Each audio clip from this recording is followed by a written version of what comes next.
Good day po sa lahat. So ito po si Angelo, ang operator ng Giant 60cm DTF printer dito sa Uyo. So nagamit po ito ng 4 na araw na may total na 103 meters. So ito po yung head area ko po. So lagi po natin punasan yung wiper. So panatilin po natin tuyo yung area na to.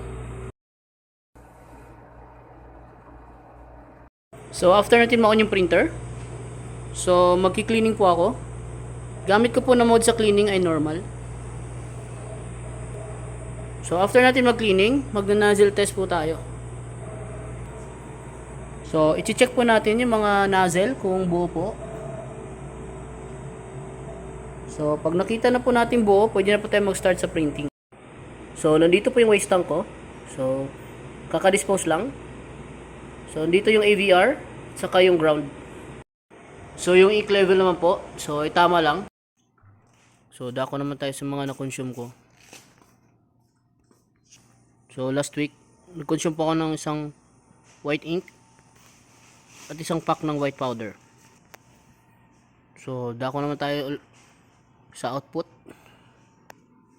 So last week, nakapag-run ako ng 103 meters. So sa ngayon, wala pa po akong sinisimulang in-house orders. So nandito naman po yung weekly checklist ko po. So updated po siya.